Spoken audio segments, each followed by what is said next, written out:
So what's up? Magandang umaga sa inyong lahat mga kamanok. Okay, once again, this is Linyada ng Mamay and nandito ulit tayo upang mag-share o alam niyo yun, magbigay ng idea tungkol sa pagmamanok. And also, sasagutin ulit natin and priority po natin sagutin yung ating mga subscribers na nagtatanong dyan sa comment section. Okay, so lahat kayo, welcome po kayo. Kaya mga kamanok, isa lang palagi ang hinihiling ko if ever na gusto niyo po na masagot ko ang inyong mga katanungan, make sure na mag-subscribe po kayo dito. Kasi po, once na masagot ko po ito at hindi po kayo nakasubscribe, hindi po agad isasuggest sa inyo yung video na ginawa ko para sagutin ang inyong mga katanungan. Kaya hinihiling ko, if ever na pabalik-balik ka rin naman dito sa ating channel, so para mas mainit mong makuha yung mga impormasyon na willing kong i-share sa inyo, mag-subscribe na kayo. Wala naman po itong bayad mga kamanok. Just click the subscribe button, i-like yung video, at syempre, ilagay mo na rin sa comment section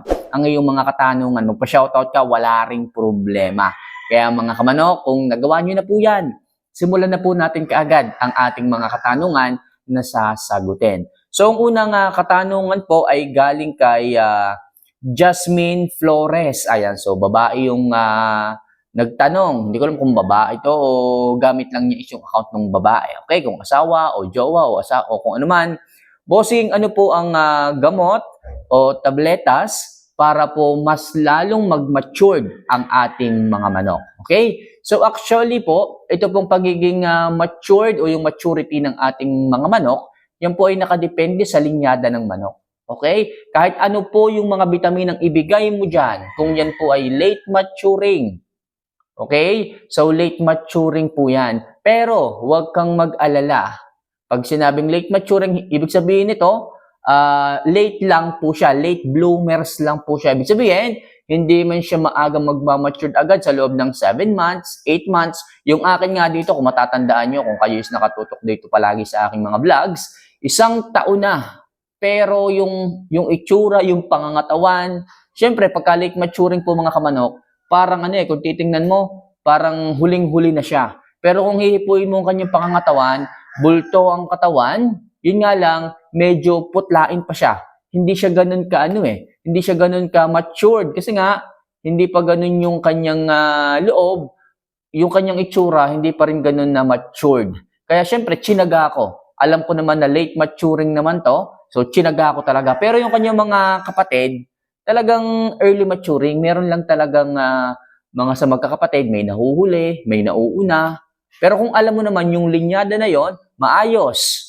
Okay? Yung kanyang linyada is early maturing, tiyagain mo lang. As long as naibibigay mo yung tamang vitamina, yung tamang pakain, yung tamang suplemento, yung tamang pagpa-priming, kagaya ng ibinibigay mo doon sa mga early maturing na alaga mo, ganun din po ang gawin mo sa kanya. Huwag kang magkakaroon ng favoritism sa mga manok mo.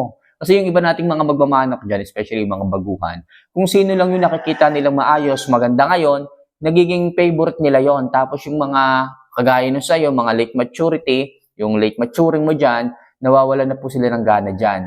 Mapato ka o hindi, walang problema. Magamot man sa sipon o walang problema. Hindi nila binibigyan ng atensyon. Pero ako po nagsasabi sa inyo, late maturing man yan, hindi rin naman nila ginusto yon. As long as nabibigyan nyo naman ng maayos na vitamina, priming, kung may sipon, nagagamot nyo naman, darating ang panahon mga kamanok. Makikita nyo rin yung kanyang time para mag-shine. At pag nakita nyo yon mga kamanok, talaga matutuwa kayo. Yung paghihirap ninyo, yung pagtsatsaga ninyo magbubunga. So muli, nagtanong siya, ano ba ang vitamina na maaari nating ibigay sa ating mga alaga upang maging early maturing ulit? So mga kamanok, pwede po kayong gumamit dyan ng mga B vitamins, especially vitamin B12. Simpleng vitamina pero malaki po ang maitutulong yan para mas mapaganda ang blood circulation ng inyong mga manok. Pero po pwede naman natin yung kuhanin sa pagkain. Yung balancing nutrition, sabi ko nga, secondary option nyo lang po yung mga vitamina at supplementong yan para sa inyong mga alaga. Kung hindi nyo po kayang ibigay yung maayos na nutrition, saka po kayo magbigay ng vitamina. Saka po kayo magbigay ng supplemento. Pero kung balansyado naman ang pagkain, nakukuha nila yung maraming vitamina dyan, bakit kayo magbibigay ng mga supplemento? Doon pa lang sa pagkain, kita mo na healthy na. Late maturing lang talaga. Magandang pangangatawan, magandang balahibo, late maturing lang talaga. Okay? So, advice ko mga kamanok, gamit po kayo ng fermented Jackie Oats. Mataas po ang natural vitamin B12 niyan na meron din sa mga mamahaling vitamina na nabibili nyo sa merkado. Which is all-in-one package po si fermented Jackie Oats. Bakit po? Hindi lang po vitamin B12 ang meron sa kanya. Actually, yung ibang mga vitamins dyan, more on B vitamins lang talaga. Walang amino acid, walang probiotics, di ba? Walang enzymes, walang calcium. Kasi yung mga vitamina natin binibili dyan, iba-iba yan eh. Specialty yan. Ito halimbawa, itong gamot na to, for calcium lang, rich in calcium lang, wala nang iba. Okay, ito namang isang ito, rich in B12 lang, vitamin B12 lang, wala nang iba. Ito namang isang ito, rich in amino acid lang, wala nang iba. Kasi kaya kailangan yung bumili ng iba't ibang suplemento at ibibigay sa inyong mga manok. Okay, iba't ibang bitamina, iba't ibang presyo, iba't ibang budget na naman pagdating sa mga bitamina. Pero sa fermented Jackie Oats mga kamanok, all-in-one package na hindi mo na kailangan pang bumili ng napakaraming bitamina para makuha ang napakaraming bitamina. Okay? Hindi mo na kailangan pang bumili ng napakaraming bitamina para lamang makuha ang lahat ng bitamina. Yan ang magandang paliwanag dyan. Si fermented Jackie Oats, all-in-one supplements, all-in-one food like supplements na nasa kanya ng lahat. Ika nga ni Daniel Padilla, nasa kanya ng lahat. Amino acid, natural vitamin B12, probiotics, calcium, enzymes, and other minerals. Biruin nyo yun. Nasa pagkain. Maganda pagkain pa. Bakit? Ang pagkain po, wala pong side effect yan. Hindi kagaya ng mga supplements and vitamins na kapag dumadaan sa kanilang mga vital organs, kaya nagkakaroon po ng filterization dyan, na kapag napasobra at araw-araw niyong ibinigay, in the long run, baka magka-problema rin po ang inyong mga alaga. Kaya advice ko, pagdating sa supplements, na po pwede para maging early maturing ulit ang inyong mga alaga, fermented Jackie Oats. Pwede yan kahit ilong run po ninyo yan. Kahit 10 years nyo pong ibigay yan, walang problema sa kanila. Mas magiging healthy at malusog, naturally. Okay? So, medyo mahaba yung katanungan mo, pero okay lang yan. At least, naliwanagan ka. Naibigay ko sa iyo ang eksaktong pamamaraan o tips, hakbang, steps na maaari mong sundan. Ganyan po tayong sumagot dito sa ating channel. Talagang binibigyan diin natin para lamang maliwanagan at syempre may share sa inyo ang maayos na impormasyon tungkol sa pagmamanok. Okay, so Jasmine Flores, sana nasagot ko po. So, next question tayo dito. Eto, galing kay Abdul Razak Makarimbang. Ayan, pwede po bang lagyan ng patubig itong dextrose powder? Yes po mga kamanok, pwede nyo po rin itong ihalo sa tubig. Yung dextrose powder, hindi lang po ito sa pagkain Ito po ay pwede rin po sa tubig sa painom. Pwede rin po ito sa sisiw. Ano po ba ang benefits o mabe-benefits ng ating mga alaga pagdating dito kay dextrose powder? Pag ito po ba ay na-intake ng ating mga manok, ano pong mangyayari? So, ito po ay mag-hydrate ng katawan. Anong ibig sabihin nito kamanok pagka nag-hydrate ng katawan? Ibig sabihin, kung siya ay hinihingal, maaaring alisin niya ang hingal problem ng inyong mga manok. So, ibig sabihin, maglalagay ito ng more electrolytes sa katawan ng inyong mga alaga. Di ba tayong mga tao? Sige, sa tao na lang para mas mabilis po ang adaptation ninyo, para mabilis nyo pong makatch up.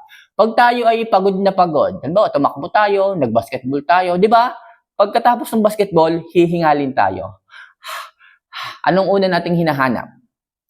Tubig, di ba? Liquid na maaaring makapag-rehydrate sa ating katawan para yung nawalang electrolytes maibalik po ng ating iinumin.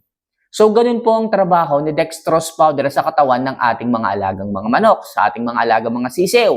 Sa kanila naman, hindi sila naglalaro ng basketball. Hindi sila tumatakbo, pero syempre, pagka mainit po ang panahon, okay, pag na-stress po sila, hinihingal din po.